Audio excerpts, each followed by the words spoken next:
Welcome back to Talking Transitions. Today's guest is professional footballer Danny Lloyd.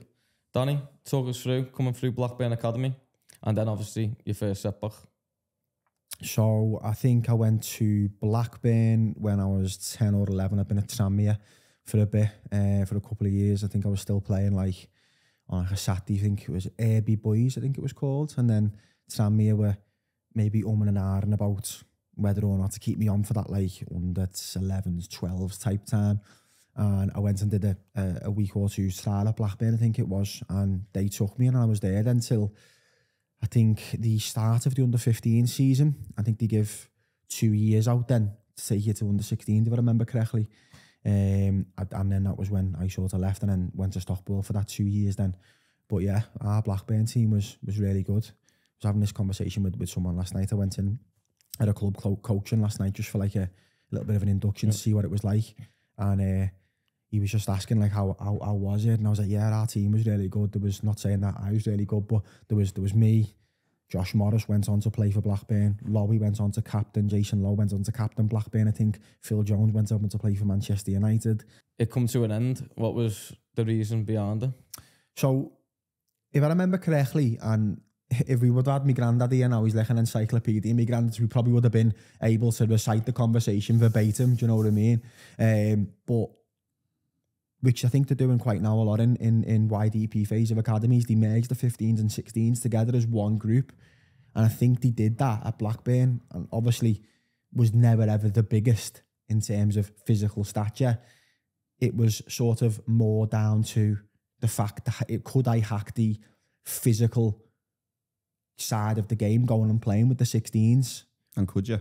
Was you struggling? So, because obviously you mentioned that, didn't you, on your... I got released at Wigan because of my size. Yeah. It basically come down to my size. Yeah, I think it come down to physical size. And in terms of like, could you hack it? I never ever felt like I was struggling in terms of, at the time, at that age group, I was running cross country for Liverpool Harriers. I was running 800 and 1500 metres athletics and winning in like this for the school and for like the county and stuff like that.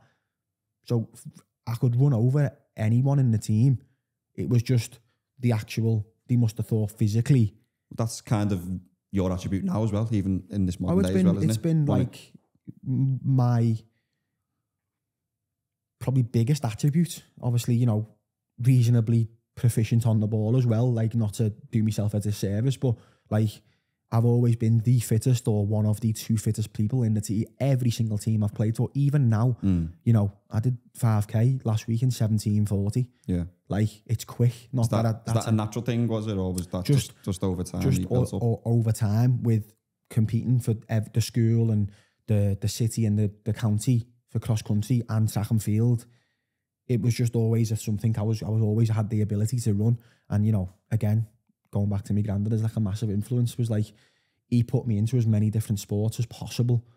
So I had a really good, every night of the week I was out doing something, and that I think has aided me going on to eventually having some form of professional career in the game. No, we know about your granddad being a massive influence on you, but why is he such a big influence on you? He was just there, and he was the driving force behind me doing everything positive in my life at that young age. He took me everywhere. Any piece of equipment that I needed for it, bought it. Any, you know, commitments, whether it was night, day, he'd work his shifts on the buses to take me there. Without him, I wouldn't have done half of what I was able to do. So, like, yeah, it's just like you probably can never, I'll never be able to repay him for what he's done for me ever. There's no physical amount of money you could put on like a service like that. It's just, it was just incredible. Do you know what I mean? And just, I hope now that I'm going to be able to do that for our baby. Do you know what I mean? Yeah. He's going to be pushed into that. Your granddad would never obviously want repaying him money, but obviously not. Yeah, no. I think obviously you've repaid him by obviously playing football, going on to do amazing what you've done, scoring goals. Watching you score a goal is probably worth more than anything that you could ever give to him. So 100%. So they're probably one of my favourite little memories and one of the best pictures ever I've got ever for Peterborough. The first year I went full time, I'd struggled to get in the team, and we'll go on to that later, I imagine. But we played Fleetwood away, and I was on the bench, and he come up to watch the game at Fleetwood, got the train up to Fleetwood with his brother Eddie. His brother Eddie lives in Blackpool. And they come down, and I got brought on in the 8th minute. One of the lads got injured. We won 3-2, scored the winner, and it was in front of the Peterborough end, and he was just sort of sat like the goals here, and he sort of sat in the stand here at Fleetwood. Yeah. And I've just beelined for him straight in the stand, and I was celebrated right in front of him, and he comes down the stairs, and there's a picture of me and him just like a big hug after celebrating the goal. One of the, like, at some point that'll probably get framed and I'll be up in my house at some point. Like, one of the things about having guests on like yourself, usually they're kind of maybe retired and stuff like that, so they've always said, haven't they, that they look back and think they should have took in those moments a little bit more than they did. Do you find yourself in that stage still now, or are you kind of embracing everything that's happening for you in your career at the moment? So we've had conversations, haven't we, John? Like over the past, more so probably the last 6 months since we've been on the beat together. Yeah, really, just about football and what it's actually like to be in the game. And we frequently said, for our personal experiences, and it's going to be different for everybody, we've probably experienced more lows than highs, haven't we? Yeah. With setbacks and stuff like that. And even in my short professional career, I feel like there has been more lows for me and more heartache for me, because we all love doing what we do, but because it's such an emotional connection for us, the lows are really difficult to get your head round, and the rejection still at this age now is really difficult to get your head round. But I do look back, and I think if you look at the numbers, right, and statistically, how, I'm going to use the word special, or how good you have to be to make it even in the EFL in terms of physical statistics, you are in the less than 1% in the country of men who are physically able to play football. That's statistically factual, is it? Factual. Think about it. Think about, if you saw 67 million people in the country, split it straight down the middle, men and women, right? So what's that? 33.5 million men. Of those age of men, however many are physically able, say what, 16 to 34, should we cut it off at 34? You know, those lads still playing. However many million of that is, think about the 92 teams, right? So there's the EFL 72, is it? And then the 24 or whatever it is, 96, sorry, isn't it? 20 teams in the National League. Oh, yeah, that's what I'm saying. So National League to the Premier League, cap it off at like 30. There's no more than 3,000 people playing professional football at any one time in this country. Got 33.5 million men, and of that 33.5 million men, you say maybe there's going to be a number that is who are physically able to play, right? And you've only got potentially between 2.5 and 3,000 who are contracted at any one time. So to get to that level of having a contract to call yourself a professional footballer, you're in the 1%. It's funny, isn't it? And we look back at it probably and think, I've not even done that well. Yeah. No, I've not done that well. I've not had a great career. I've not played in the Champ. I've not played in the Premier League. But for me, turning pro at 25 to play in League One, play in League Two, go on. So there was a stat the other day. I sent it to you yesterday, I think it was. Just hear the stat on TalkSport that 99% of players at Premier League academies from under 9s will not go on to have a professional career. 99% of players from under 9s at Premier League academies. So these are like the best academies. The best. So not like the lower leagues, the best academies, so they can even drop down, will not go on to have a professional career. 99%. It's mad, isn't it? Because obviously, when you got released, did your dream change? Do you know what I mean? Because I'll just say, because we're obviously a footballing nation as well. Yeah. Everyone wants to be a footballer who's playing football. Like, you're not playing. Very few kids are playing football as a hobby. It's usually with an aspiration, or if it is a hobby initially, it usually turns into an aspiration of doing that as a job. But once you got released from Blackburn, did your dream change, or was it still remain the same? I want to be a footballer. I'll never forget it, right? Because I didn't go into school the next day. So when I was, we spoke about this. I've done the same thing. We spoke about this, didn't we? So I was that ashamed, and I'm going to use the word ashamed because I'll never forget it, Because I went home, I was obviously 14, I went home, I cried to my mum and was like, what am I going to do? Like, I want to be a footballer and I've just been released. Where am I going to go and play? I thought that was it. Like, you do, don't you? Yeah. And I cried to my mum, and my mum was like, you're going to be all right, love, you're only young, you got loads more time, blah, blah, blah.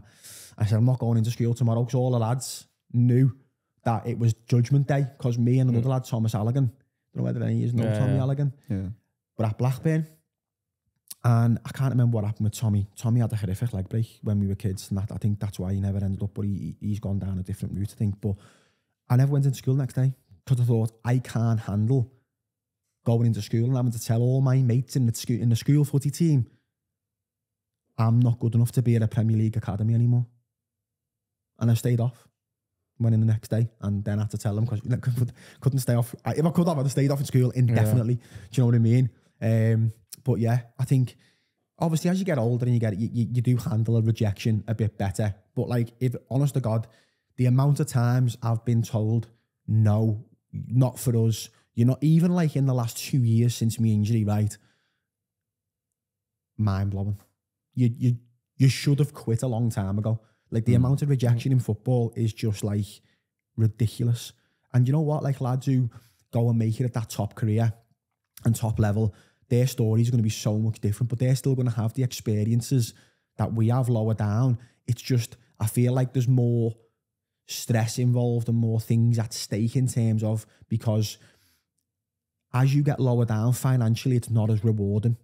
So I personally think the average person doesn't realise how many footballers in the league or in the National League still actually live month to month. It's not like there's loads of money behind footballers just because they're playing in League 2 or League 1. Not only is it month to month, it's month to month until the contract ends in the summer. Yeah. Exactly. So it's not like, you know what I mean? Yeah. Obviously, middle class people sometimes live month to month and still are comfortable. Obviously, that's providing the job doesn't get cut or whatever, but you know that your job's getting cut at a certain point. Yeah. In those lower leagues, obviously the contracts are a lot. And then you're going into another job starting from the bottom. Yeah. I think as well, like, there's loads of things that people, the general public or, you know, people who aren't in the game don't see, like on a day-to-day basis. Like, you go to training and you train all week and you've not played on a weekend, a team have lost, right? Team have lost. You're on the cusp and the manager will do a shape session on the Thursday and they give it this shout, don't they? Don't read into the teams, lads. We're going to swap and change it about. But can I have this 11 in bibs? Yeah. And it's the same 11 as it was on the Saturday, or like one change. And you just sat there and you're like, well, there's another little jab in the face. Yeah, do you know what I mean? Because that's a bit of a rejection. You're like, what do I have to do to get into this team here? We're not winning. And you're just nowhere near it. And like, I've experienced it, and I've seen lads who've had it worse than me, where there's some lads who aren't even in the opposing 11 and having to watch the 11v11 shape and then be a sub and get brought in. You know what's guaranteed to happen as well when they do shape? The 11 of who aren't starting always batter them, don't they? Yeah. You always batter them. Like, why does that happen? Don't know, you know. Why does that happen? Every club probably, I've been like you say, people are trying to prove a point, trying to get in. It's that, and also obviously you have no pressure when you're not in the starting 11, so you can do more things and play without fear and all that, where the starting 11, obviously they're working on the shape, so they're getting more of the ball. So it's half like you're half defending them, but half letting them have it. So it's harder, I reckon. Oh, it's, mate, Friday shape, 11v11 shape sessions, or whenever it is in the week that you do them, and you've just got into the team, and then you get absolutely slapped 2 or 3-0 in that like 10-minute period, and the manager's like, I'm gonna have to change this here. Mate, I always remember when I was at Southport, Dino Marmaria, you know him? Yeah. You aware of him? Yeah. Yeah, mad, any.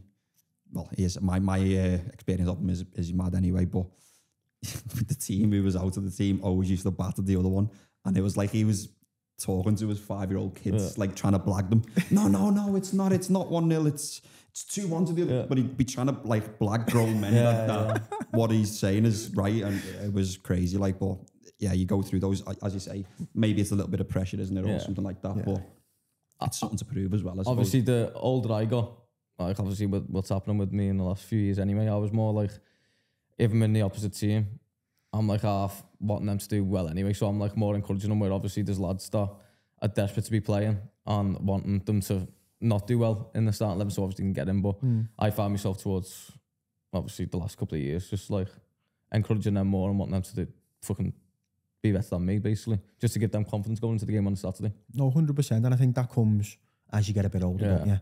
Like, as you get a bit older, you sort of, you feel, oh, I've had my time now.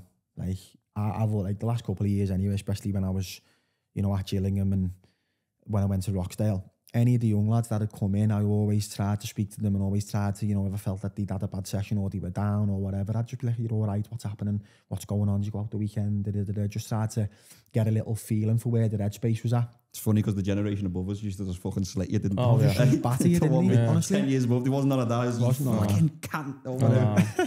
100%. You know, you said you'd turn professional at 25. Obviously, that's a lot later than a lot of people who transition from under 18s, isn't it? What was you doing up until that point?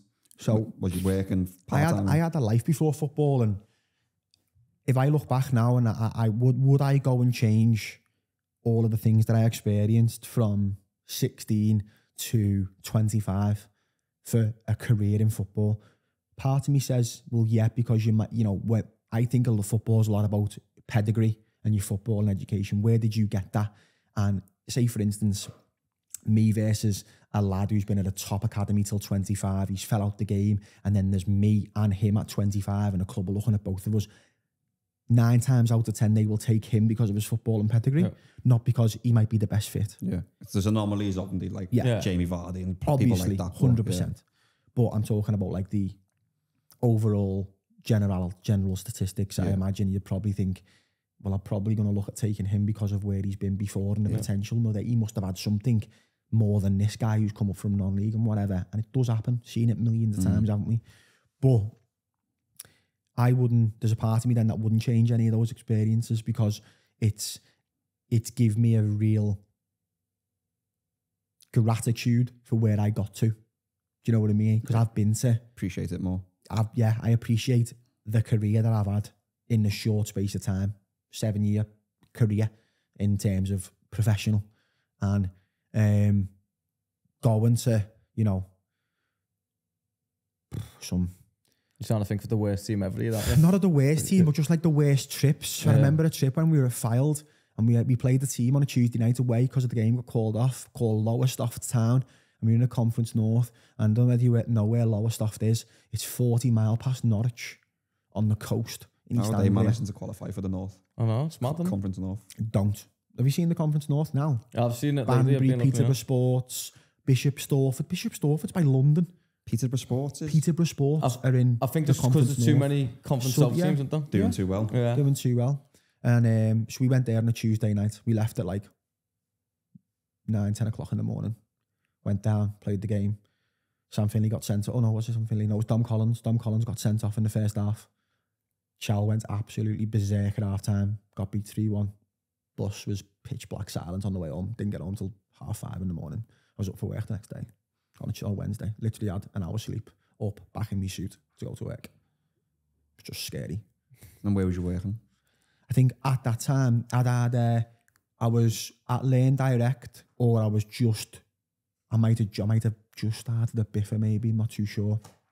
But so when I got to about 20 or 19 when I signed for Fylde that first year, I might have been 19 or 20, and I'd come to the conclusion that I'm tired of being on less than 250 quid a week trying to make this footy happen. Let's just try and get a job here and we'll still play part-time. Yeah. So I went and got a job. And believe it or not, my first job was in the Leo Casino on the docks. Do you know what, though? It's hard for a lot of people to accept that, though, isn't it? To like be like... Horrendous. It's not that you're giving up on your future and aspirations of being a footballer, but as you say, 250, you're not sustaining your life really. Can't sustain it. I'm looking at my mates who are all working on building sites and working in office jobs, and they're booking holidays, and I'm like to my mum, I'm skint. I've got no money. What am I doing? And she's like, just go and get a job. She's like, right, okay. So I went started working in the casino, dealing cards and stuff like that. Dealing cards? In the Leo, yeah. I can picture you in a little tight shirt, tucks, to be honest. Little dicky bow, like green dicky bow. Is it fixed or what? What? Is it fixed? No. It's not fixed? It's not fixed, no. Not in my experience, anyway. The roulette dealers, like, They can spin it within a certain number. Not within a certain number, but it's like you can aim for a section, but you can never ever like pick what number it's going to be, or like so a count. No magnets underneath the. No, not in my experience. Underneath the table weighted balls. No, I haven't. You have to be part of the. You have to be part of the thing. Oh, yeah. 10, 15 years, you got to do your due. You've got to do your due diligence, haven't you? That's mad. Dealing cards at 19. 19, 20, worked in a casino, and then I went. The job I got after that, the guy used to come in and play poker, and got to know him quite well, and like still friends with him now. We still stay in touch. He lives in Dubai now, and he started his own financial company, and it was helping people out who were struggling with debt. And I ended up going there, and that was like my first sort of dipping my toe into sales. Did really well, and then ended up getting sort of a next level up job at a friend of me dad's, who was had like a digital media company, digital marketing company in Crosby. Went to work for him for 18 months. Did that. That was sort of my first like experience of actually business to business sales, not business to consumer, going out, having meetings, putting pictures on, preparing presentations, stuff like that. And I got the next job was a corporate training company called Learn Direct. So they specialised in recruitment for 16 to 23-year-olds, 16 to 18s as well. In terms of like, that was like sort of the main thing of the apprentices. And I did that, and like I was just bombing about, speaking to the main people I spoke to were like dentists and businesses to get young people in on dental qualifications and, you know, business administration qualifications. Was these all progressions then? Every job that you moved to was every single job. So you've got an office business to consumer sales role, which is outward sales on the phone. Then I went to Crosby Associates, and that was business to business, and it was in the office on the phones, ringing businesses instead of people. And then it was like, you'd then book the meeting, go out to the meeting and sell your concept and solution. So it was like, we were trying to get, I signed up about, I think it was 8 BMW dealerships to an app when apps were the first coming out on iPhones. I remember driving all the way down to Plymouth and back in a day to do this presentation to a BMW dealership in Plymouth. And signed, that was like my first proper big deal. It was like 15 grand deal for this app. I was absolutely buzzing, like over the moon. And then the Learn Direct role was fully autonomous, fully field based.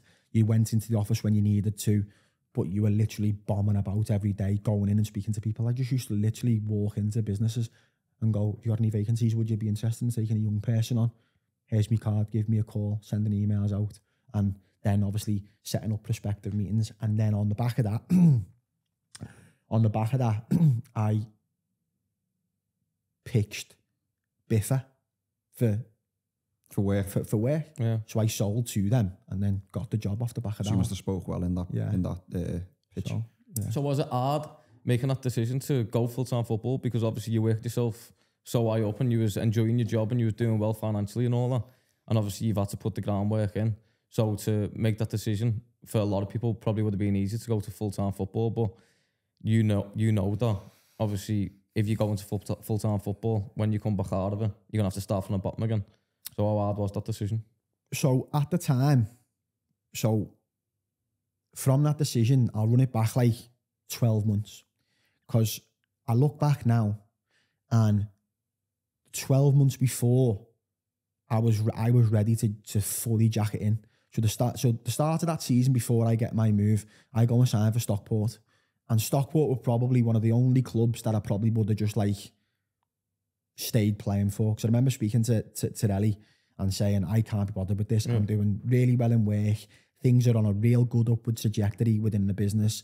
I'd done some good things that had put me on the map a little bit in terms of business that I'd brought in, targets that I'd hit, targets that I'd massively overachieved in.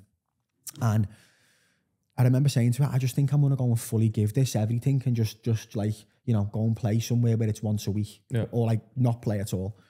And Jim Gannon at Stockport rang me and said, listen, want you to come in. You can be the main man. Like, we don't understand why it's not worked out there for you, but whatever, it hasn't. So I leaves filed. Has the meeting with Jim, goes and sees Edgeley Park, and I remember him meeting him at the ground and we're thinking, just have another year. It's only a year. I'm not tied in because I've been tied in for 2 years at Filed. because there was always an option. Yeah. And it's still only part-time football, isn't it? So you can still do your job. Exactly. Yeah. And It was filed full-time? filed was, they were going to full-time. Just going into full-time. Yeah, and I was just like, I'm not going to stay here. I may as well just like focus on work. And then Stockport at the time offered me an extra 200 quid a week. I was like, I don't know, like picking up decent money here to still play. I was like, great, I'll just give it another year. And then he was like, just don't make any decisions. Let's go and have our holiday. Listen to what they've got to say and then come back and make a decision. Come back, and I thought, you know what? Let's give it another go. Let's give it one last year, see if I enjoy it. And literally just like, to be honest with you, that was it. That decision has obviously defined your career for the rest of it. But a lot of players, myself included, I couldn't get the best out of my ability on a part-time contract. I'll be honest. Do you know what I mean? Obviously, your fitness levels have allowed you to still do well, and also in the fact that a lot of the other teams are probably part-time as well in that league. One of your biggest attributes is your fitness. So not only are you good on the ball as well, you're able to do that time after time and score those goals late on, isn't it? But I also think though, like obviously having listened to you here, I reckon it comes down to your mindset and your mentality as well. In terms of like, you had a good job, you was comfortable with your job that was doing well and all that. So a lot of people playing semi-pro mightn't have that backup or the money coming in from their job. The pressure's you off, knew innit? the pressure's harder. Where you went in there with, I'll give it one last go, no pressure. You weren't bothered if it worked out or not. You had a good job and all that. So I reckon it comes down to that. We spoke about obviously dual careers and lads we've had on and all that, and they say that they were playing better when they had something else on. And this is another. it's another example. It's another example, mate. And you just said then, it just clicked. I can't click, like, I don't know how to click. But it did click. How many goals did you score that year? So that season... by the way, everything you fucking kicked went in, because I seen your goals that year. I think you were scoring from outside the box every week, weren't you? You're shooting from like angles. that's 30, impossible to score from. I always remember that goal. I don't know who it was against when you cut short in. corner, Brackley at home, yeah. Was it? Yeah. You know, which one Nice it when was. it was, like. So how many goals did you score? It's 29 goals and 29 goals, that's what I'm saying. Games. Semi-pro. Yeah, just you weren't even going to stand for them. You just give it one last go, and you've obviously smashed it.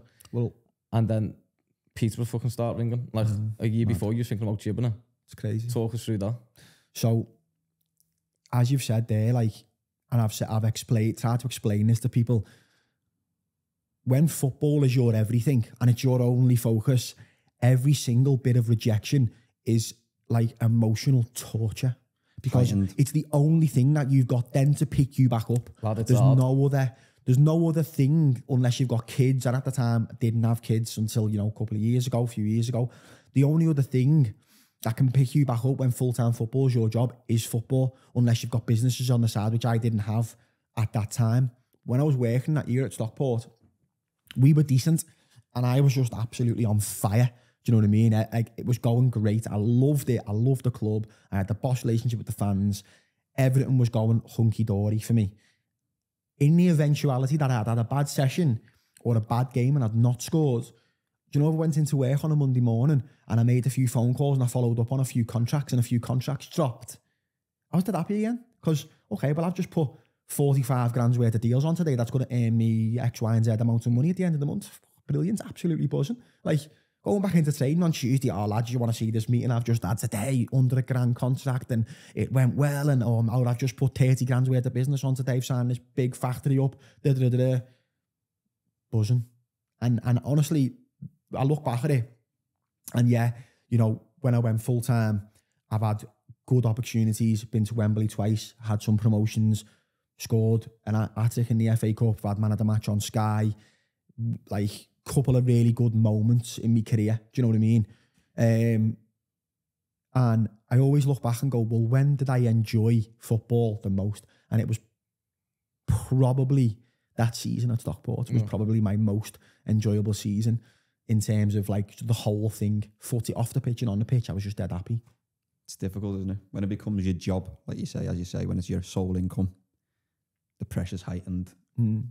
Yeah, it's hard. It's hard to relate to unless you've done both. But you weren't even thinking about carrying on playing football, but a year later, you've got a League One club ringing you. Scary. Like, when your agent rang you and told you about that, like, talk us through that.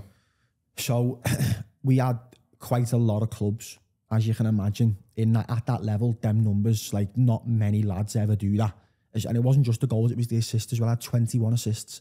So I had 50 goal contributions in a season. National League North. National League North. In all competitions, I had 50 goal contributions that year, I think it was. So we had quite a few teams interested. But my agent, and rightly so, at the time was pushing Peterborough. A lad that was playing for Stockport at the time played with Grant, who was the Peterborough manager at Barnsley, Big K.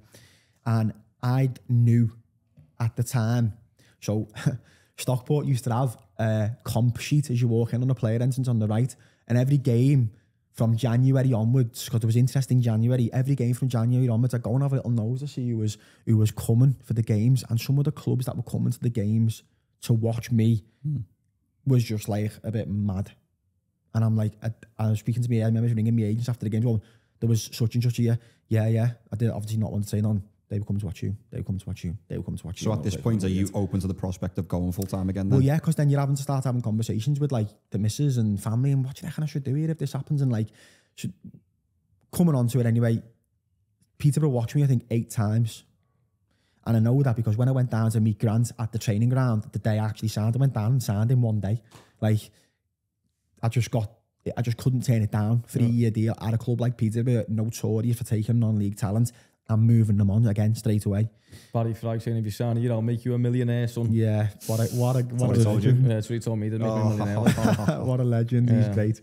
I remember going in and they offered me something and me and my agent was just like, I was just like, had a little giggle and I was like Barry, like I'm earning more money than that now. Like what Stockport offered me to stay weren't far off the basic. What Peterborough offered me first. And we were just like, Baz, that's not going to work. And I remember him going, fucking hell, son, who do you think you're signing for? Manchester United or Peterborough United? That's mad. So so Danny actually signed for Peterborough the year I left Peterborough. We'll go on to that in a minute. But when I signed for Peterborough, when I signed for Peterborough, my agent was sorting out the deal and all that, and he offered me a contract. And then I think my agent said, would you give him like an extra 500 quid a week or something? And he started arguing on the phone. I remember I was shitting myself because I wanted to get the move done, so I wouldn't even ask about it though anyway. Do you know what I mean? I wanted to just go to Peterborough. And they were asking for like an extra 500 quid a week. And then Barry Fry's on the phone said, this is Peterborough United, not Man United, put the phone down on him. And I'm sitting there fucking shitting myself because I'm still only young at this time. My dad's like, what the fuck are you doing to the agents and all? And he was like, just calm down. The agent was like, just calm down, he'll ring back in a minute, it'll be fine. Do you know what I mean? So he rang back and said, sorry about that, but yeah, you're not getting it. Do you know what I mean? But that's what he said to me as well. That must be his little strap line, mustn't it? Must be like the Woody toy when you pull it and it just says the same strap line. This is Peterborough United, not Man United, and put the phone down. I was shitting myself if it's not happening. But yeah, going on to Peterborough, you rang me. So you rang me saying like you're thinking about signing for Peterborough. Obviously you end up signing. I'm going on to what you said there, like for like. All the lads were ringing me saying, lad, who the fuck's this? Is this your brother and all that? Because obviously all my mates that were still there, they're like, he's exactly like just small scouts fucking sprinting around everywhere fast, 100 miles an hour. Do you know what I mean? Yeah. It was mad. Like obviously, it'd have been amazing to actually, if you would have stayed that year, but you went to Rotherham, didn't you? So you never ever turning that down. It'd have been good if we'd have got the chance to play professionally together. Like they are good at doing what they do, what they say. Do you know what I mean? They do sign. Lad, I didn't come from a league. I come from Shrewsbury, but then I had one. I was there for 2 years. I was there for 2 years, but then obviously moved on to the Championship, and obviously Lloyd, he was there for fucking 4 or 5 months, and then moved on as well. So was that the first time you moved away from football then? Yeah. So as I say, I went down and signed in one day, bit of a whirlwind. And in terms of talking about the decision to actually go full time, because I was still 25, you're still classed as like you're like just about coming into your prime. In football terms, aren't you? 25 to 30s now. Getting younger nowadays. Yeah. And I always think, and I always see me and Mrs. talk about this quite a lot. Where would I be? So on the trajectory that I was on in work, where would I have been now if I'd have stayed in work? And I can almost guarantee I would have been on a lot more money as a salary now, and have a lot more stability than what I've had over the last couple of years because of obviously the level of injury that I had and the age that it happened at and stuff like that. So back then, I didn't think of it as much of a decision because it was always what I'd wanted to do. It was my dream. And to get the chance to jump past League Two and go straight to a top League Two club. Like Peterborough's one of the biggest clubs in League One. Sorry, not League Two, League One. With the whole package and the history, and eventually I got a decent deal eventually. Do you know what I mean? 3, 4 leagues. Three leagues? You miss the conference out, you miss the national the League 2 out, so you jumped 3 leagues effectively. Do you know what I mean? It was a big step up, but I feel like that season I proved myself no problem, because when I actually got a run in the team, I think I only made 25 starts that year. I had 13 goals and 9 assists in all competitions, and I remember the end of the season, and you know, I could probably do a whole podcast just on that one season at Peterborough because of all the things that happened during the season, but I'll sum it up with you dead quick. Goes in, doesn't really get in straight away when I was told I was gonna go in straight away, so I was a little bit like, oh my God, what's going on? Doesn't feel like it's working. Does reasonably well in the cups, scores the hat-trick on telly, gets man of the match on Sky, then gets bounced back out the team. It's like, what's going on? Unbeknownst to me and my agent, club puts me on a circular in December. I'd find out off a manager of a Conference North team messaged me on Twitter saying, hi mate, just seen you're available for loan. Would you be interested in coming back to us? And I was like, hiya mate, sorry, I don't know, you must be barking up the wrong tree there. Like, I've only just signed in like to Peterborough, like, must be a mistake. And then he sent me the screenshot of the email. It's like when Gus Player found out he got sacked on telly. Yeah, yeah. That is like, on my brother's grave, that's gospel. But right? to be fair, gospel. though, to be fair to Peterborough, that's what they do, innit? Yeah. Like now I know that, but I didn't know that. They buy to sell. Like when you're doing well, like you said, you. But the thing is, though, he's gone in on a 3-year deal. Like that's quite a big deal in the league. No, it's not. No, it's not. Not in terms of the wage. It's not like, how Peterborough works, mate. No. They sign you for the 3 years. They're not letting you run out of that 3-year deal. No, I understand that, but that's what I'm saying. So then, therefore, he's gone in. Why is he not playing? No, I didn't know this, John. This is what I'm saying. I didn't know that this was what Peterborough was like at the time. But I think I went in there in the start of pre-season. This is December. Not really had much of a sniff. And then the scenario we were talking about, where about my granddad, I had that little experience with him at Fleetwood. That was the start of me. Just I snowballed December and January. Yeah. Scored the winner against Fleetwood. Scored 2 against Bury. Scored against Bradford on Boxing Day, right? And on the circular, my agent had said, obviously you're available for loan and perm. Club wanted roughly around 75 grand for you for a perm. This is what my agent's saying. So I'm like, bloody hell. And he's saying to me, Lloydie, but be dead honest with you, you've come from non-league, you've not really played yet, you've had a couple of good moments with your Atty and this and that, and you've got man of the match and blah, blah, but at a League 2 or a good National League club going to pay 75 grand for you, it's a lot of money, like you've not done it enough yet. So I'm like, right, okay, well just get me a loan somewhere and I'll go and prove myself again. Yeah. So goes on that little run. We drew with Doncaster 1-1 at home, I remember, between Christmas and New Year, our New Year's Day, and then we played Aston Villa away in the FA Cup, beat them 3-1 at Villa Park, got an assist and got man of the match. And then after that, we played Leicester again before the end of January. I think we got beat 4-1, but I had a half-decent game. And then after that, there was a couple of champ clubs that were interested. And my agent has always said this to me. It's the one mistake he's made in telling a player that a deal was done before it was like physically signed. So I'll sum it up reasonably quickly. I get a phone call off my agent saying, Bolton have come in for you. Need you to get yourself back up north for your medical tomorrow. Right? So I'm like, wow, like here we go. Like, come in, done what I needed to do, and we're off. Like Bolton was struggling at the time in the Champions League doing the relegation zone. I think they ended up getting relegated that season because they were under a transfer embargo. So what I was told is that the deal was agreed.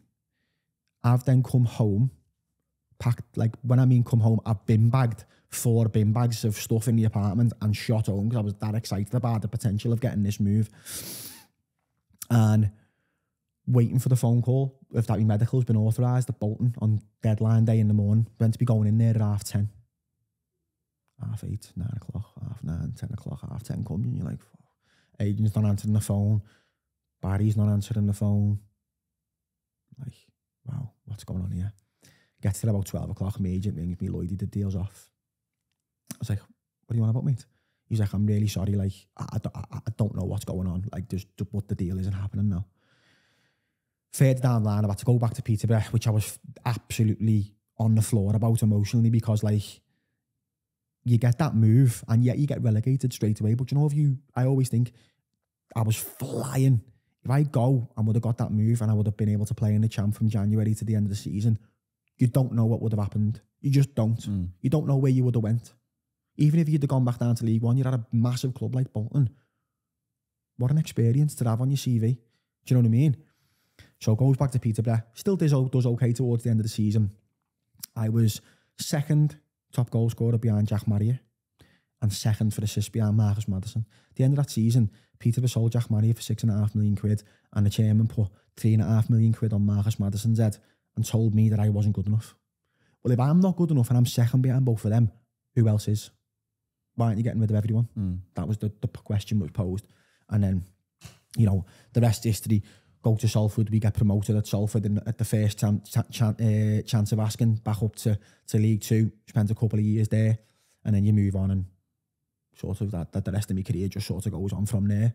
And then, yeah. This podcast is sponsored by Blythe House, financial advisors for high net worth individuals and business owners. If you're looking for advice in pensions, investments, mortgages, inheritance tax planning, life cover, business loans and asset finance, then Blythe House has the expertise for you. Head over to the show notes on whatever platform you're listening to this on to find out more. If you enjoyed this episode, make sure to like and follow the page. Thank you. So going on to that then, because when you do move on to there, you go to Gillingham, don't you? Yeah. And so Salford then Tranmere in the COVID season, which again I was gutted about. Local lad, I'd been at the academy when I was young, and the season I eventually get to the chance to play for Tranmere, there's no fans. This is probably detrimental to me, but I went on loan there for a month, and as you say, local lad. Don't know why I thought it. Like when you see Liverpool and Echo and stuff like that, when you see your own name in your local paper, I don't know why my head got inflated. Like I can't lie, probably detrimental to me. But maybe I didn't have the right mindset at that time. But just a big time, don't you? Maybe that's what it was. So my thing always been like I feel like since I've been full time, I've always every single season after the Salford deal, because Salford again I got a 3-year deal. Talk us about that deal then, because obviously this is around the time that the class of the 92. Yeah, you just went for the dough, didn't you? Did you? No, don't blame you. So listen, did you though? What? Did you know? No, so I'm messing like. Did you know? I'll be dead honest. Go on then, just be honest. Did you financially, the package in terms of a base salary was over 3.5 times what I was on at Peterborough. So financially, the package was very desirable. But you obviously got told you can leave, so it's like there's no point you staying at Peterborough anyway because you're not going to play. So you're going for more money, but you're obviously getting told you're going to play, and it's a 3-year deal. So it makes sense. Before the deal from Salford was even rumoured to be on the table at that level, right? I'd already been told I could leave Peterborough. So, or that in the chairman's eyes, I wasn't good enough for a top League One squad, and that just really didn't sit right with me, considering how I'd performed that season. So I was like, I'm not staying where I'm not wanted, regardless of whatever. And it was like sort of put to my agent, he's not going to get any more. The duration of his contract's not going to go up, and as the financial aspect of his contract's not going to go up. Steve Evans had come in, the manager. Steve Evans was desperate to keep me, because I then went and signed for Steve again at Gillingham. So he wanted me to stay. He obviously liked me. That's what I'm trying to say. And then the Salford thing, when I'd went to, so the season I was at Stockport, Salford were in the same league. We beat them twice out of 3 games, and I'd scored in both. I think I'd scored in every game. And they want me to go to Salford when I went to Peterborough, but I was obviously never going to go there because I was going to Peterborough in League One. In the January, they wanted me to go when Peterborough put the circular up, but obviously I nearly went to better things. So in the summer, they were on me like hard. They pushed and pushed and pushed and pushed until eventually the deal that was offered, it got to a level where you couldn't say no to the deal. It was 3 years. I got to move back home, and I got to play for a club that was only going one way, and we did. We got the job done. At the end of the day, if I look back at that Salford, and I wanted it to go so much different than what it did in the long run. But initially, that first season went to plan for the club. The last 3 or 4 months of the season didn't necessarily go to plan for me because the playing style completely changed, and I dropped out the team because he went from 4-2-2, 4-4-2, 4-2-3-1 to 3-5-2, and very big and physical to get us over the line, and it worked. But the next season was where my gripe with the management, and not so much the club, but the management at that club at the time, happened because I had an opportunity to go out on loan to a League Two club at the end of that window, the second season, and the management told me that I was going to be back in the plans because we were going to play 4-3-3 instead of 3-5-2 because it wasn't working at the start of the season. And I played 4 games, scored 2 goals, got in the team of the week, and then from the middle of September, I didn't play till the December. It's a shame that as well, isn't it? Because I think I know who the manager was at the time, and he's obviously had a career himself. Who was it? It was Graham Alexander. Yeah. And like, mine and his personal relationship's always been fine. Like, there was a time at Salford where I was probably having more chats with him than he was having with his wife, because I used to go into that fella's office. He must have every day hated me. on that He door. must have hated me.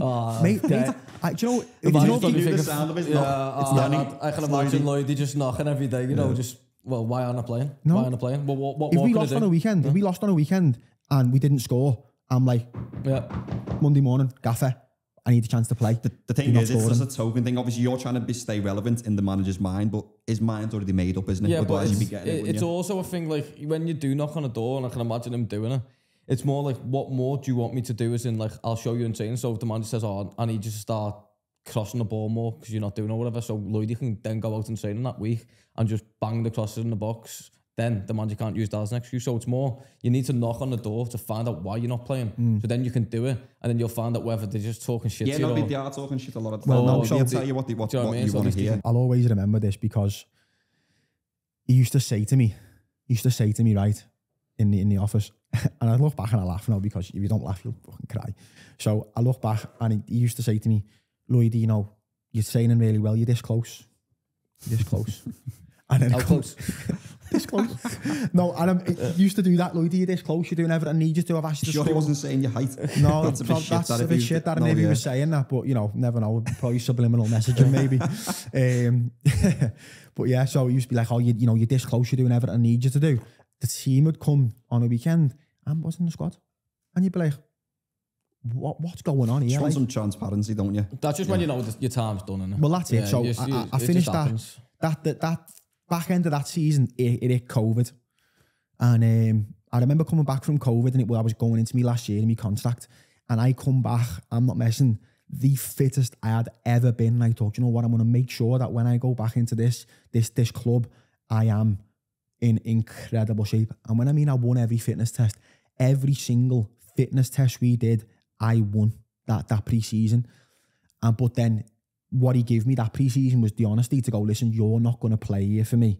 I could have done with that the 12 months before. And I said that to him. I said, why didn't you just tell me this 12 months ago? Because I could have went on loan to, I think it was Lincoln. Yeah, while you're still hot. While you're I think Danny and Nicky Carley were at Lincoln. They were interested in taking me on loan that year. I said, why didn't you just tell me this 12 months ago? Because I could have went out on loan and had wherever it was and just played. Now I've not played for like a year.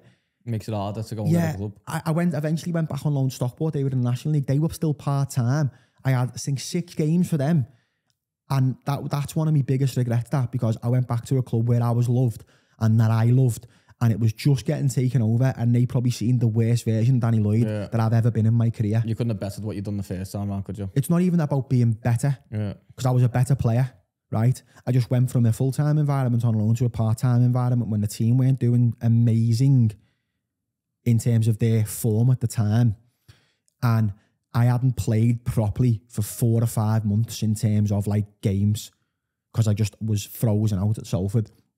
And I went and I played 90, 90, 99, and I just wasn't ready for that Saturday, Tuesday schedule at all. And the owners now took over, and they seen, as I said, the worst version of Danny Lloyd that I've ever been in my career. But don't get me wrong, I still played decent football, scored, I think I scored 1 or 2 goals while I was there, I can't remember.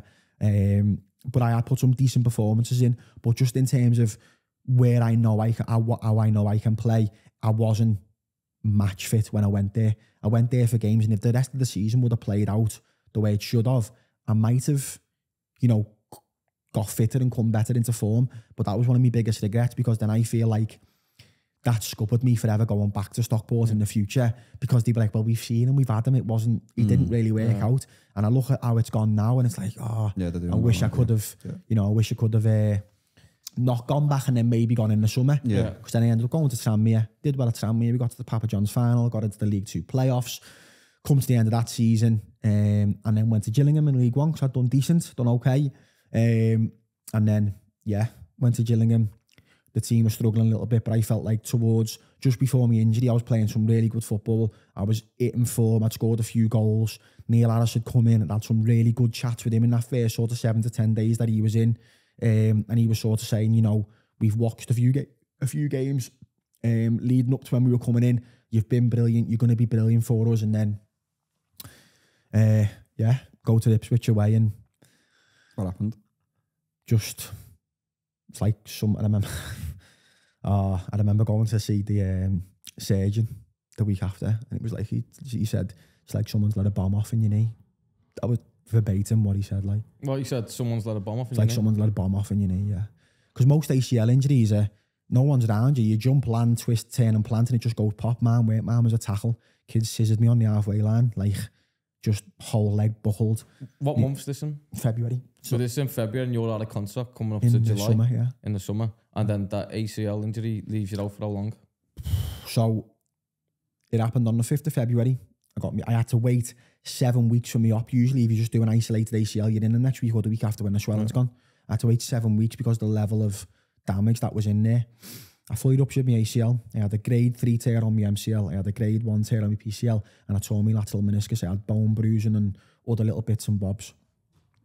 But we waited the 7 weeks. The MCL, it healed on its own incredibly fast. The surgeon couldn't believe it. He was expecting to have to put a fibre patch on my MCL as well. But in the end, come the end of March, I just had a standard ACL patella tendon graft operation. Operation was a massive success. I got injured on February the 5th. I made my debut for Rochdale on Boxing Day of the same year. I was out for 10 months. But 6 of those months I had no wages because the Gillingham released me. And how hard was that time? Because this is what I wanted to Painful. touch on. Obviously, you get your injury in February, get your operation in March, you're out of contract in July. You then have to worry about where you're doing your rehab and all that, because obviously you're playing for Gillingham, but your contract run out. They'll honour doing your rehab there, but you're away from your family and all that, and obviously you're not getting any wages coming in. No. So them 6 months, like what is going through your head? You've got a baby as well. It was honestly, so I lost my brother when I was 17, my older brother, like one of my biggest, like I idolised him. And I can honestly say that 12 to 18 month period, because even when I was back playing at Rochdale, wasn't financially very good. And since then it's been, I've been like sort of scrambling, trying to get my career back on track.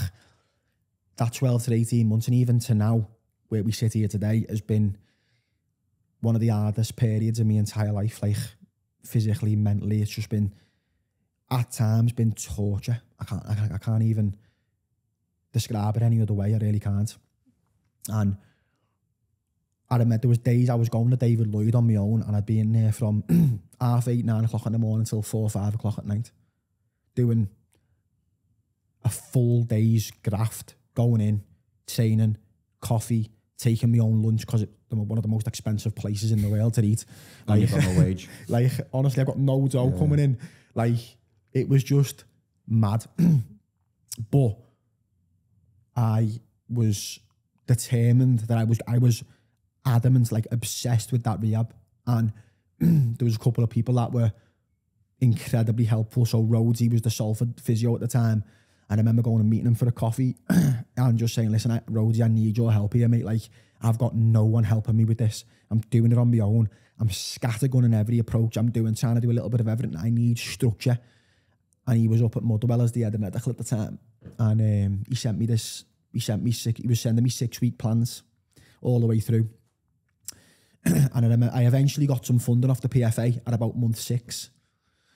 So, but from 0 to month 6, Just funding it yourself. doing it all myself with the help of Rosie, which was only virtual. I wasn't getting any physical one-to-one time in the gym or any like Treatments or nothing. I was having to do it all myself. Me Ellie was doing like flush massages on my knee Never done anything like that in my life. Do you know what I mean? I had to buy myself a Compex. Jack Baldwin give me his game ready, like calling in favours left, right and centre to get back from this horrific injury. By the way, just going to set the record straight here, by the way, the only injury I've ever had in my entire life. People think I'm like serial injury and they say it all the time, oh my God, you know, the reason you can't get a club, you struggle with injuries. Never ever had an injury in my entire life. I've had one. Never had a niggle or a knock that kept me out of a game or training that was anything serious than one game or a few days. That was me one injury in my whole career. I don't get injured since I've been injured. Since that injury, not been injured since. Lazy. Nothing. Not doing the homework. Do you know what I mean? Yeah, touch wood, sales, thank you. Like, not had a problem at all. So, does that, gets smelled from the PFA. I goes into rehab for performance in Speak. What a facility. Some great people. Yeah. You had time there, I went the first day it opened, Yeah, so really good guys. Matt was really good in that like first few weeks, just making sure that I was where I needed to be. And then I was going to St. George's Park as well. Obviously, really good facility going. I think I had 3 weeks there throughout the, time stamp through the... But at this point, though, you've got no money at all coming in.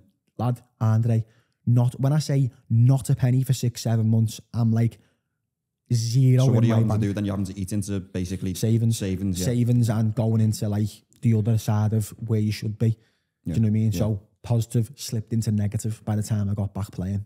Negative money every month. Yeah. And I just don't think a lot of pressure. Yeah, like got a baby, a family to feed. Do you know what I mean? At the time, thank God for me missus and like her job, because she, fair play to her, stood on big time. You touched on it before about your trajectory then, as a working outside of football. When in those moments, was you having regrets of going full time at all, or was you? I wouldn't call it regrets, but you're having the thoughts of like, what have I done here? Like, what have I not given up? But as I say, so like, if I go back to that, if I'd have been 27 and I'd have got that 3-year deal, I can honestly say, looking back now, I reckon I'd have said no, because the job I was being earmarked for within Biffa, the level of job that I'd have been at and the money that I'd have been earning, no club I would ever have given me a deal to match that. And I would have probably said no. But fast forward, going to like coming back from the injury, I was ready to play after. I think I went into training at a club 7.5, 8 months, because I'd passed all my IKD tests. Leg was solid as a rock, strongest I've ever been. And went back training with a League One club, didn't quite work out, ended up going to Rochdale.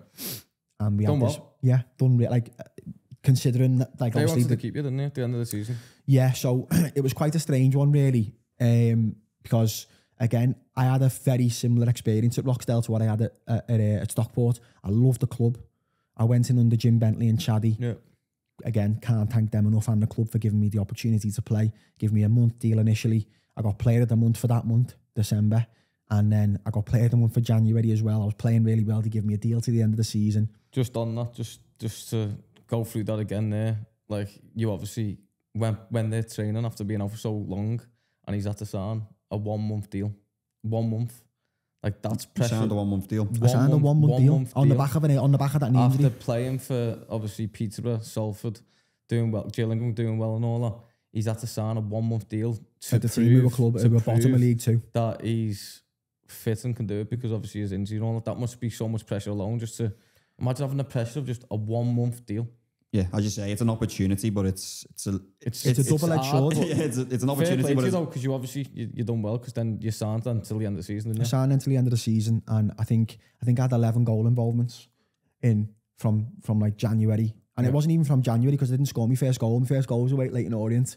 I think that was in February. So from February, when I scored my first goal, to the end of the season, I had 11 goal involvements in the league, because I didn't play any cup games. That was in the league, and I loved it. I loved it. My time at Rochdale. And it was just really unfortunate that we couldn't keep the club, because the club was there, was brilliant. And, we'll always have personally good memories of playing for them, because I enjoyed. So after that knee injury, I think I made 24 or 25 appearances. I played over 2,000 minutes. I played 15 consecutive games. So you proved that you're fit now and ready to go. Exactly. Gets to the summer, and it was just like the Wild West. No one touch you because of it. Not even that no one would touch me. I was having to sacrifice something on every deal that come about. Do you know what I mean? In terms of the club was a bit far away, so I'd have to live there, but then having to live there and the money weren't great, or you'd be living at home and the money weren't great, or flip side of it, the money was okay, but you're having to live away and then you're having to pay for your accommodation because they had no accommodation and stuff like that. So there's when people think about, oh well, you have to sacrifice. Like, yeah, there is sacrifice, but like if the deal's not good enough for you to sustain your monthly commitments, what can you do? Like, I've not got we don't have a big mad expansive lifestyle. We've got expansive. Expansive or expensive, is it? That's you usually could what I'd use. say. You could use either. You could use either. Fucking hell. Do you know what I mean? Like we've not got like expensive, probably a very luxurious lifestyle. John loves calling people out on bad because everyone always calls me out. So I thought I called you out there and got it wrong. No, to be fair, I would say expensive. Probably, expensive, but like I tried. It's not like it's not lavish in any way. Shape probably a better word. Yeah. It's not lavish in any way, shape or form. Like we've got our house. The baby goes to nursery. We both go to work. Like we have a normal lifestyle. Do you know what I mean? And yeah, there's people worse off. I can completely get that. But in terms of the football world that we're all talking about, it's a different environment to the everyday working world, as we spoke about. You're on fixed term contracts. People say, oh, you're full-time football. You're not. You're a fixed term contract employee. So it's completely different. And when people are offering you 1 year deals where you're moving away and there's no accommodation and they're only paying you an average wage for football, and then you've got to find a gaff. And then obviously pay your own. And then pay your own. For so your family. You tell me anybody who is out of the football world, who earns an okay money that can pay for two properties at the same time. Doesn't happen. And obviously the baby. And the baby and other bits and bobs to just keep your normal basic lifestyle going. It doesn't exist. And this is why it frustrates you when people put lower league footballers on the same pedestal as the top guys. And it's a completely different environment and completely different scenario.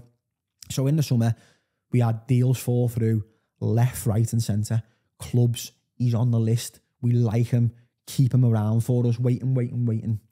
Long story short, nothing come. Just felt like I didn't get what I deserved for the time and effort I put into the rehab. I felt like, and I still do feel like to this day, all the hard work I've put in to get back fit to a point where, I then end up going to Livingston and again, couldn't believe how fit I was because I'd not had a pre-season again at this point. It goes into Livingston at the end of pre-season and they put me on they did this fitness test with me and I just aced it.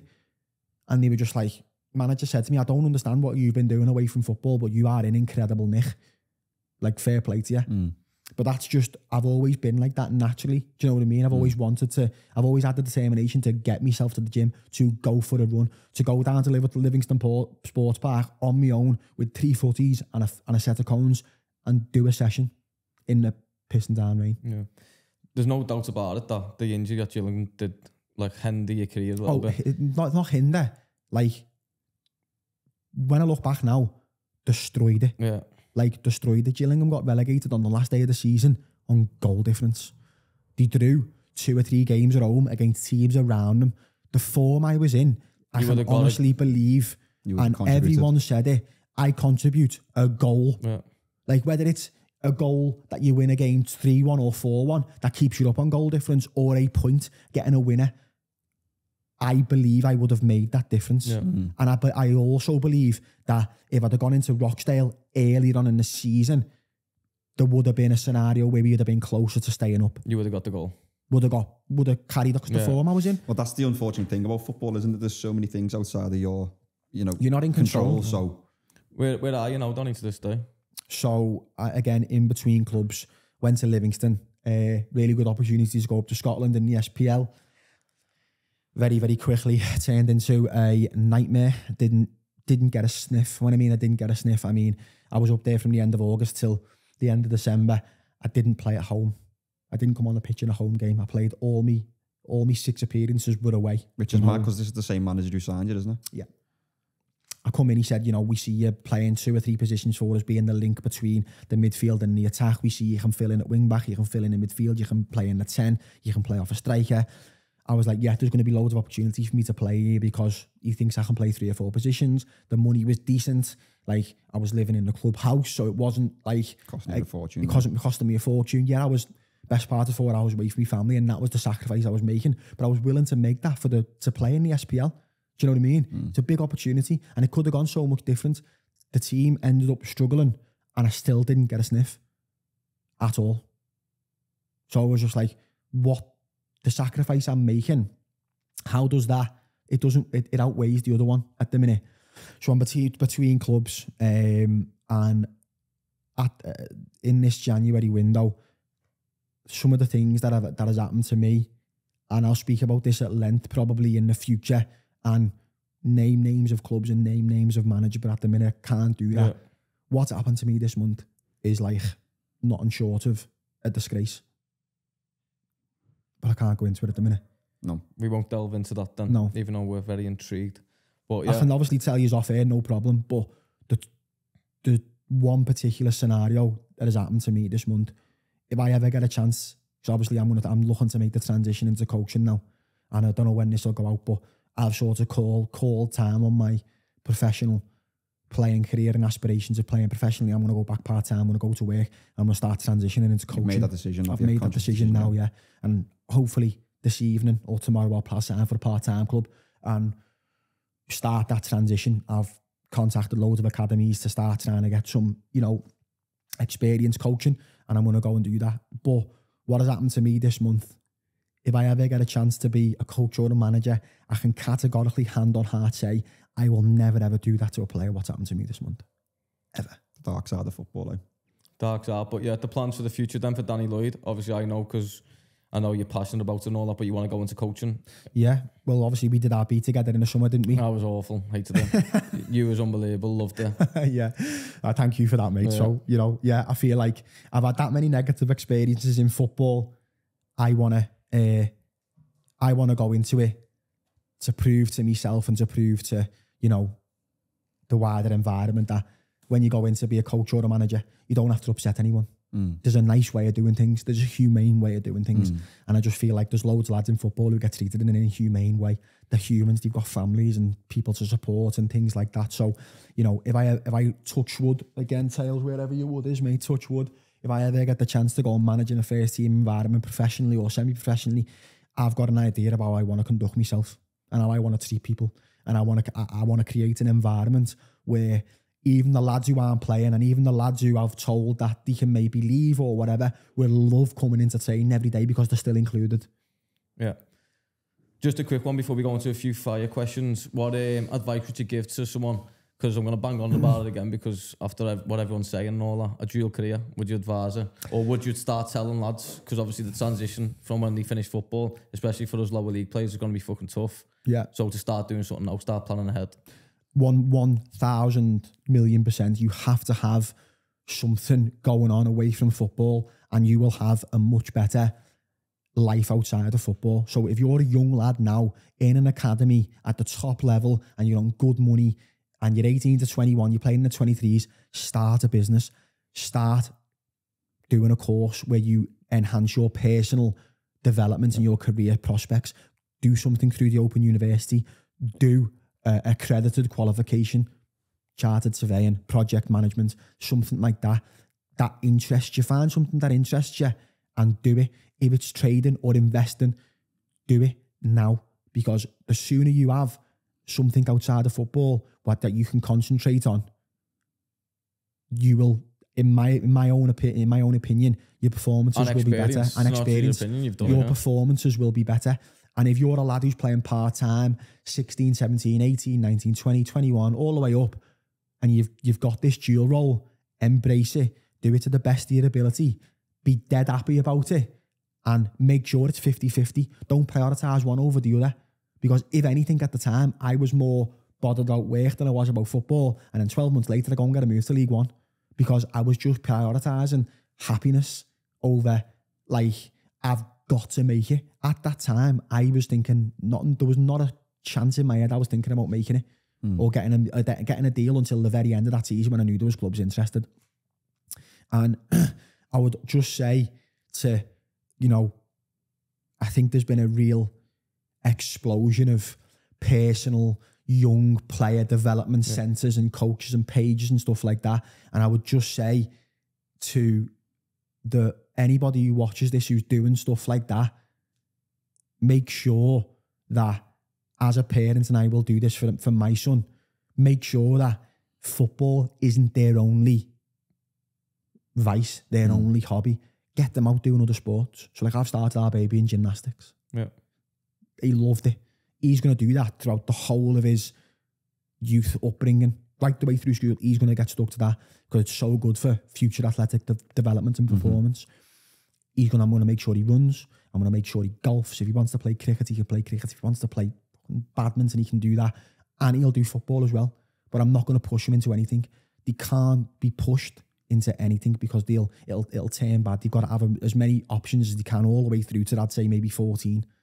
And then you start thinking, right, what's he actually excelling at? Or what's she excelling at? And again, I just make sure that whatever they're doing, they're happy, because if you put all your eggs in one basket, when that basket breaks... Oh, it's hard. It's hard. Yeah, just to end with a few quick fire questions. Who was the best player you played with? It's a tough one.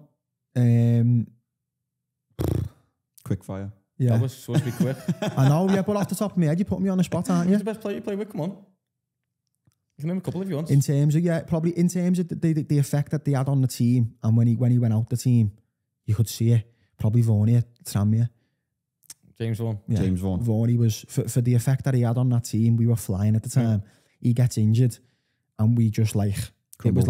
it was like the wheels went from circle to square. It was clunk, clunk, clunk. We just couldn't get the flow again. Varney was good. Obviously, we had Jay Spear in that team as well. Good player. Played with Stephen Taylor at Peterborough. I said one. Said one player. You said name a few, lads. And it's supposed to be quick fire as well. Best moments in football. Hat-trick. Hat-trick on telly was nice personally, but I think... Your granddad? Yeah, my granddad, yeah. Just having my granddad there at all the games and that. And he obviously, that picture. Got man of the match. That was a good personal moment, but in terms of actually you look at probably been at Wembley twice, they were really good moments. The getting man of the match of Villa away was I look back and think, that was a good game. That I had a really good game. And then... Your Salford money. Best manager you worked under? Best manager. Probably the manager that's got the most out of me in terms of performance, probably Jim Gannon at Stockport. Which is ironic, isn't it? Because he released you at one point, didn't he? I wouldn't say he wouldn't release me, but when I was at Stockport at 16, his ethos from the top first team down was, he and I understood why at a later time, he played with a big man up front. I was a striker at 15, 16. I was 4 foot nothing, do you know what I mean? So that was the reason why I didn't get a whitey at Stockport, because obviously he wanted strikers who were target men at the club. So yeah, but Jim probably got the best out of me. And I've enjoyed spells under other managers as well. But yeah, probably he got the best out of me at that one season. Hopefully, obviously, as you say, you sign for this club, you get back on that trajectory that you was on, and go on to big things like you hope to. It seems like you're very passionate about the other side as well, helping out. So yeah, we just want to say thank you for coming down and all the best. Yeah, absolute pleasure for getting me on, boys. I've really enjoyed it. Thank you. I hope this blows up for you as well. Yeah, fingers crossed. Good. Thanks, Dan.